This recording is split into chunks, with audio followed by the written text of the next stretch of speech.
This story is brought to your ears by all our fantastic supporters on Patreon. To get in on the action yourself, with bloopers, extras, and the occasional early story, join us at patreon.com/voiceofallmtg. We'd like to thank our newest patron, Johann Kreft, for already donating. For more stories, or just to chat, visit voiceofallmtg.com. And now, Voice of All presents Return to Dominaria, Episode 3.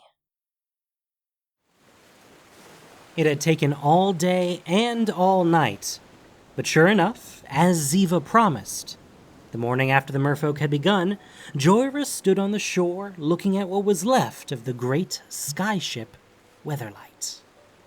They were on the coast of Bogarden, in a cove with a wide stretch of beach, protected by rocky outcrops on each side.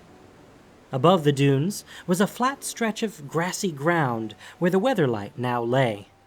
Some distance inland, dark volcanic peaks rose past undulating lava fields. All that was left was the skyship's Thran metal skeleton, nearly 200 feet long, and the bulky coils of its engines.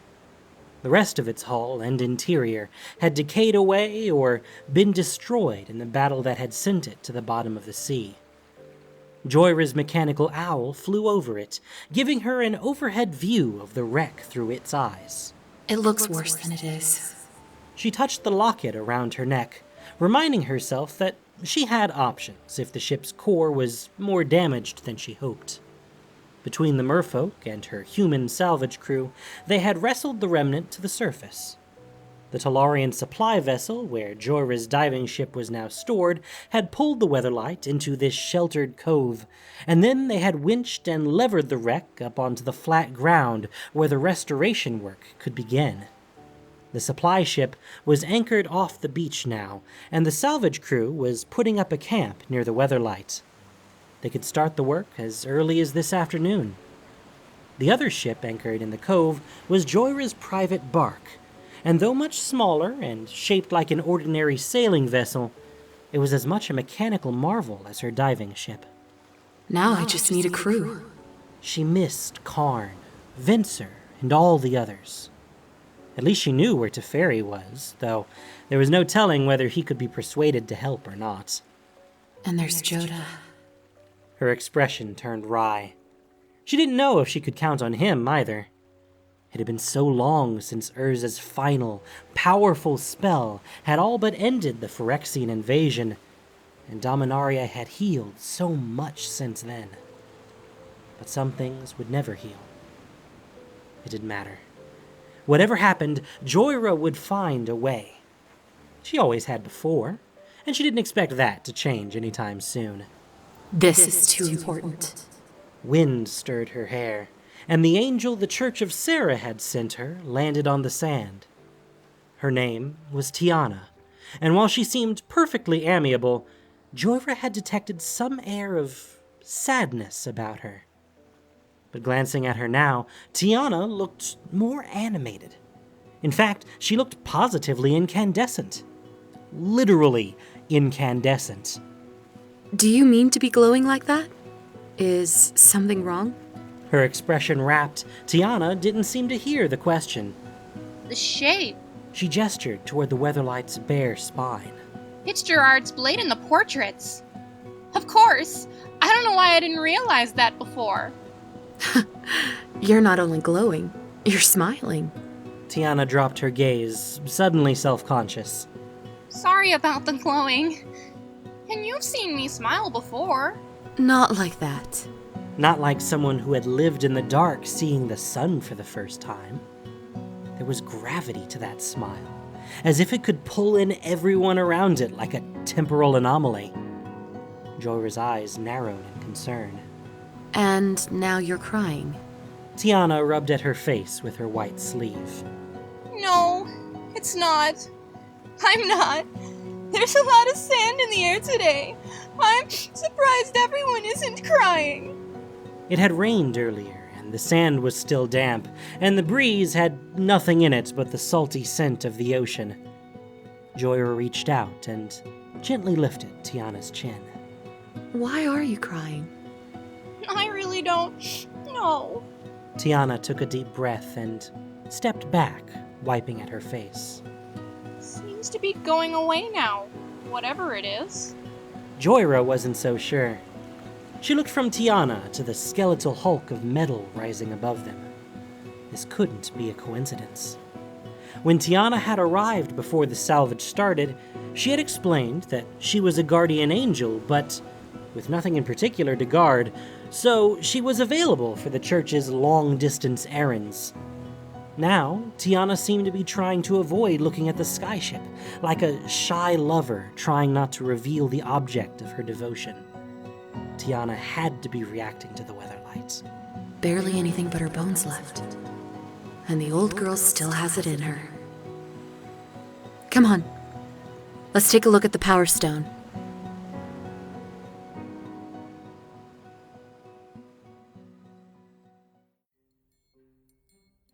Hadi and the other salvagers joined Jhoira and Tiana in the Thran skeleton that was all that remained of the Weatherlight's hull. Hadi was the only Talarian artificer, but the others were skilled artisans and scholars, mostly from Benalia and Jamura. Tien, their chief metalworker, stood beside Hadi, and she held the second most important component to this enterprise. A new hull seed Jhoira had obtained from the tree elemental Molimo. It would regrow the Weatherlight's hull once the artisans finished cleaning the Thran metal supports, but they still had to get the engines and other mechanical systems working. Some were magical, some not, and from the look of them, all would need a lot of work. But the first, most important component sat nestled in its metal cradle in the depths of the engine. It was the Power Stone. Well, it's still here. Tien stood on tiptoe to see the teardrop-shaped crystal. That's a good sign, isn't it? Jhoira wasn't so sure. The Power Stone seemed inert. It had been created by Urza, who had collapsed Sarah's realm into the stone, which was the reason Tiana had been sent here. The stone was a sacred object for the church, so they had wanted an angel present to oversee its reclamation and return it if it no longer functioned. Jhoira had a backup plan if the stone had been destroyed or drained, but it was something she would rather hold in reserve. Jhoira had faith in the old stone. Maybe it just needed a little prodding. What do you think? Tiana leaned forward to study it and frowned thoughtfully. It's intact. The connections in the cradle look good. The motivator's still attached. That's surprising after what it's been through. Hadi and Tien glanced at her in surprise. I didn't think angels studied mechanics. We don't. Tiana stepped hastily back from the cradle as if it had burst into flames. I don't really know anything about it. Don't you? Jhoira lifted her brows. This was the second time Tiana had reacted to the Weatherlight like it was a long-lost friend. Tiana looked uncertain. I don't think so. I've never known anything about mechanics before, but it just seems obvious now. Hadi and Tien watched her with interest. This is Sarah's stone. Perhaps it'll respond to you. Tiana eased forward again, more self-conscious than reluctant. I'll try. She examined the stone for a moment more, and then pressed her hands together and lowered her head. Jhoira watched her, aware everyone gathered around had stopped breathing. For a long moment, nothing seemed to happen. And then an inner light suffused Tiana's features. Jhoira felt the shift in the Power Stone, the moment when it came to life again, like some powerful entity had appeared in their midst. As the stone started to glow, the others gasped and cheered. Tiana stepped back, eyes wide. Clearly, she hadn't been expecting a success. As the others celebrated, Jhoira drew Tiana aside under the shadows of the skyship's arching girders. Forgive me. I don't think I've met an angel like you before.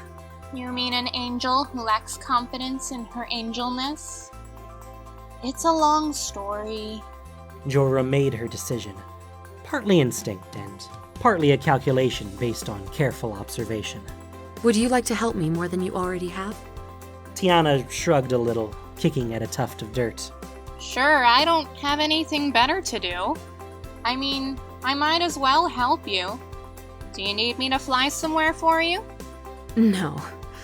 I need someone to supervise the reconstruction and protect the workers while I gather a crew. Do you think you would like that? Tiana turned to look at the engines, at the artisans who were already planning their restoration. Now, Jhoira hadn't been imagining it. Tiana had an affinity for the Weatherlight. Why me? You have the aptitude. I've seen it. And you're an angel, so I know I can trust you. What do you think? Yes. I think yes.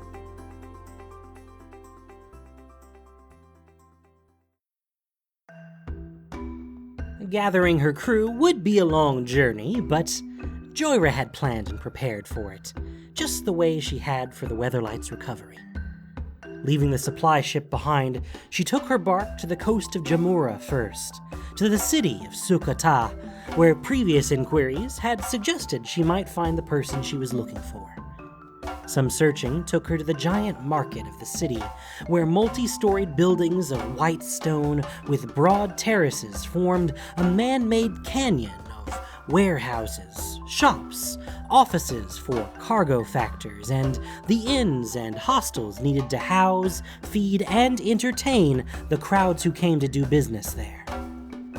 Tall palm trees and flowering shrubs grew in large pots, and fountains decorated every plaza. Mechanical parrots and monkeys, similar to Jhoira's owl, guarded the goods of the open-air shops. There were people here from all over Dominaria, but the locals mostly had the brown skin and dark hair of northeastern Jhoira, or the much darker coloring that marked Femref and the descendants of lost Zalfir. It was a hot afternoon, and many of the merchants, their customers, and the others working in the market had stopped to have tea, honey figs, and dates under the awnings outside the various tea houses and wine bars. Jhoira was considering that herself if she couldn't run down her quarry in the next hour. She climbed the stairs to a plaza. Water rushed down a series of fountains and falls built into the walls of a large complex of cargo offices and warehouses. People were seated under a shop's awning and going in and out of the big arched doorways on the two terraces above this one. Jhoira paused, trying to decide which level to search first, when sudden screams rang out from above. Everyone in the plaza and the shops around it turned to look, or froze in shock. Jhoira saw people running from a large archway 2 levels above and sprinted for the stairs. She reached the upper terrace in time to catch an old man who almost tumbled over the edge in his haste to get away. What's happened? The Cabal. A Cabal spy in the treasury of the Seven Mercantile. She set him aside and ran for the archway. Just inside, in the large open court of a cargo warehouse, 2 Jhoirans lay sprawled on the paving. From the alarmed yelling and the direction the others in the court were running, the fight was happening up on the roof of the warehouse. Jhoira touched the mechanical owl perched on her shoulder and whispered. Be my eyes. It chirped and shot straight up in the air to circle above the warehouse. Jhoira split her attention between the court and her familiar's view. There was a terrace atop the warehouse roof, overlooked by a taller building with balconies. On the flat stone plain of the terrace, one woman with a sword fought half a dozen men wearing the concealing robes of desert nomads. Around them, dark magic with a demonic taint hung in the air like a fog. The swordswoman had dark skin and dark hair in a crown of braids, and was dressed in metal and leather armor. The woman's blade knocked aside a spear thrust, and she used her momentum to twist in and take a chunk out of her opponent's neck. As he collapsed, she shouted at the others. Are you done? A man howled in fury, his hood falling back to reveal pale skin and a shaved head marked with livid scars. A Cabal cleric. He was using dementia magic, creating phantasms that were causing everyone else in range to run for their lives. But it clearly wasn't affecting the woman. She dispatched another cultist with a thrust to the chest, and the cleric flung a death spell at her that manifested as a black orb. It struck her chest, but the woman ignored it. The owl's gaze focused in, and as the cleric cast another death burst, Jhoira spotted the faint gold light that shone around the woman as the spell struck. Not a shield. Jhoira started to smile. It was an immunity to magic, and she had seen it before. Jhoira had found her quarry. She called her owl back and started for the stairway. She arrived on the terrace in time to watch the woman plunge her sword into the last cultist's chest. As she was wiping the blade on his robe, several city guardsmen ran out of the nearest archway. Shana Sasay, what happened here? What does it look like? Cabal agents trying to get the merchants' route maps, so the Cabal can attack their ships and caravans. People forget they started out as common thieves in Ataria. They do forget. The demon Belzenlock wants to rewrite the history of the world, with himself as the force behind every act of darkness. All the way back to the fall of the primeval dragons 20,000 years ago. Shana sheathed her sword. You know your history. Jhoira did know her history, having caused a great deal of it herself. And you're immune to magic. The cleric's dementia spellcasting had no effect on you. Shana shrugged, watching her thoughtfully. It's a family trait. I know. I knew your ancestor, Captain Sasay. I see you carry her sword. Shana went still, staring at her. All the sound and movement of the guardsmen and the growing crowd of spectators from the archways and balconies suddenly seemed far away. It was only her and Jhoira in this moment, a meeting that would be chronicled in the true history of this age. Who are you? She smiled. I'm Jhoira. I came here to find you. They retreated to a wine bar on a lower level and sat on the carpets under one of the awnings. The activity in the streets and plazas slowly returned to normal around them. How did you find me? I've kept track of your family, and one of your cousins told me you were here in the city, following rumors of Cabal spies. Jhoira sipped her wine. They said they miss you. Shana set her cup aside. I miss them. But all my life I've heard about my ancestors and tales of lost Zalfir. I got tired of living under the shadows of the past. I decided to make use of my inheritance. I have so many questions. If Shana agreed, they would have plenty of time to discuss the past. And I have answers. But first, hear my question. Would you consider serving on the Weatherlight? If it still existed, I'd consider it. Then, as she took in Jhoira's expression, her face turned sober. I consider it an honor to follow in the footsteps of my ancestor, to serve as she served, if the Weatherlight existed. Jhoira raised her cup. Then I would consider it an honor to have you on my crew.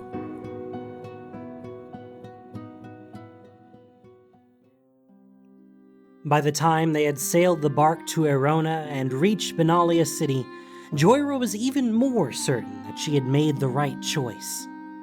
Shana wasn't Sisay reborn, but she was enough like her that at times it was almost painful for Jhoira. They spent long nights on the deck under the stars, talking, and it brought back buried memories. Jhoira was glad to have Shana with her, but it made her miss Sisay all the more. She was expecting the same success with Danitha Capuchin, who was distantly related to Captain Gerard, but Danitha's answer was short and final. No. They were sitting in the garden of the Capuchin townhouse, and it was late morning on a fine, warm day. Birds sang in the trees, and the gray stone walls sheltered the garden from the bustle of the city. No? She glanced at Shana, who had lifted her brows in startled dismay. She turned back to Danitha, whose expression was as calm and unaffected as if they were discussing their preferences for lunch. Do you think I'm lying about who I am? No, I know you're Jhoira. She nodded to Shana. And you're so much like the portraits I've seen of the original Captain Sisse, I couldn't possibly deny who you are. Danitha didn't resemble Gerard except in her warrior bearing. Her hair was pulled back, and the sides shaved to better fit under a helmet, and her face was tanned and weathered. Jhoira had known she was a knight of Benalia, but she had thought Danitha would want to follow in the steps of her famous predecessor. Then why? She gestured to the big stone house. Danitha had come in from the stables to meet them, and her sword and shield rested just inside the double doors that were open to the main hall. Obviously, you're not afraid of a fight. I'm a knight of Benalia. I'm sworn to defend this land. Jhoira had depended on having relatives of the two most famous Weatherlight captains aboard. It had felt like the best way to begin the new voyages, and after meeting Shana, she was certain she was right. She needed a Capuchin. The Weatherlight has always been at the center of battle, and it's time to use it to fight the Cabal, to break their hold on Dominaria. Serving with us can only help Benalia. In the long run. Danitha spoke as someone absolutely certain of her own mind, which just made Jhoira want her on the crew even more. The Cabal is attacking outlying towns and villages all around us. If I went with you, we might be fighting the Cabal halfway across the world. I want to fight them here, in my home. I understand. Jhoira leaned back against her chair and let her breath out in resignation. I can't argue with that. She looked at Shana, who made a little gesture of defeat. Danitha nodded and pushed to her feet. I need to return to my command. Stay here as long as you wish. You're both always welcome. Well, what next? Is there anyone else you had in mind? No. Jhoira wanted to slap the table in frustration, but didn't. Danitha had every right to refuse. She was the only other I hoped to. A young man lurched out of the house, stared at them wide-eyed, and hurried over to the table. What about me? Jhoira was already on her feet, Shana beside her, but she realized it was unlikely they were about to be attacked. He was a young man with unruly brown hair who bore a strong resemblance to Danitha. What about you? I'm a Capuchin. I'm Raph. I heard everything. I want to go in my sister's place. Jhoira folded her arms. This she hadn't expected. Do you? Shana studied him, frowning. How old are you? I'm old enough to be a trained mage. I passed every exam years early and astonished my teachers with my abilities. So they're training mages at 12 now. Or 13? Raph lifted his chin. Joda of Teleria himself said I was one of the most accomplished students he had ever seen. Up to this point, Jhoira had been a little amused, but here she drew the line. Joda did not say that. Raph tried to brazen it out, but a line of worry appeared between his brows. Oh, do you know Joda? Yes, from before the Phyrexian invasion. Oh, my sister said you were that Jhoira, but... Alright, Joda didn't say that, but I'm still an incredibly accomplished mage. Jhoira shook her head and turned away. But as she and Shana moved toward the house, Jhoira sensed magic. Raph was lucky she realized it was an illusion, not an attack. The garden had vanished, and she and Shana were suddenly standing high in the air, drifts of cloud around them. In the distance, the original version of the Weatherlight angled across the sky. The lines of its mast and hull weren't quite accurate, but it was a credible effort. Remembering Shana's ability, she turned to her. Can you see this? I can tell it's there, but I can see the house and the garden through it. Shana gave Raph a thoughtful glance. So is he any good? Jhoira sighed and made herself evaluate Raph's skill more objectively. He's not bad. She turned to Raph. You've been very annoying today. The illusion vanished with a gesture. I won't be annoying anymore. I'll be helpful. And I'm sorry for lying. I just really, really want to go with you. Frowning, Jhoira considered him. The problem was, Danitha obviously had no intention of changing her mind, which left Raph as the only option. Give us a moment. She stepped aside with Shana. They moved away under the willow tree close to the terrace. What do you think? I think I have scars older than that child. True. But would you object to serving with him? Shana gave it serious consideration. Her brow furrowed. No, he's eager enough, and his heart is certainly in it. And he seems to have the skills. This will be dangerous, and I'm not sure he understands that. Jhoira wasn't sure any of them understood what they were up against. She had lived so long and seen so much, it was hard for her to imagine that someone as young as Raph would have any concept of his own mortality. But having a Capuchin on the crew felt right. It felt necessary. There is no safety while the Cabal exists. He could just as well die here fighting them. That's true. I'm happy to serve with him if you think he'll be useful. Jhoira nodded and turned to Raph. If you want to come, pack hurriedly. We have a long way to travel.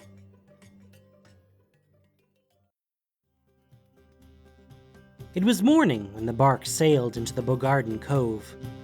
Jhoira stood on the deck with Shana and Raph, using a telescope to impatiently watch the shoreline. Now she lowered the scope, able to see with her own eyes the familiar shape rising above the dunes. The hull was gracefully curved, the stern mast angled backward. The railings and glass of the ports gleamed brightly. From the upright way the ship sat on the ground, it must be already partially awake and supporting itself. The Weatherlight was whole and ready to launch. Jhoira grinned in delight. Everything had come together just as she had planned, and right on time. The camp had been disassembled, and the workers were using the small rowboats to load the last of their tools and equipment aboard the supply ship. They waved and cheered as the bark approached the shore. Shana reached over and caught Jhoira in a one-armed hug. I can't believe it. Raph tried not to bounce with excitement. There's an angel! Is that Tiana? Why does she have a vampire with her? Jhoira and Shana turned to stare at the figures waiting on the beach. A what? Her plan hadn't included that. As they waded through the waves and up to the sandy flat, Tiana and the vampire came to meet them. Hello, Tiana. I take it everything's gone well. She nodded to the vampire, who was clearly a vampire, except he was dressed as a knight of Benalia, and no one seemed to be wary of him. Is there anything you'd like to tell me? Tiana tucked her wings in and scratched her head. Well, yes, this is Arvad. Arvad dropped to his knees and offered Jhoira the pommel of his sword. I swear to serve at your side, Captain Jhoira. He seemed perfectly sincere. I see. She looked at Tiana. It's a long story. Jhoira pulled her timepiece out of her vest. I'm not sure we have time for it now. I'm expecting a... With a rush of wind and golden light, a Johnny Goldmane appeared on the shore. He gazed up at the Weatherlight with a satisfied expression. A friend to arrive. Now we are ready. Thank you for listening to this production of Voice of All. As listener-supported entertainment, we rely on you not just for the voices of the characters, but also to keep us going and growing.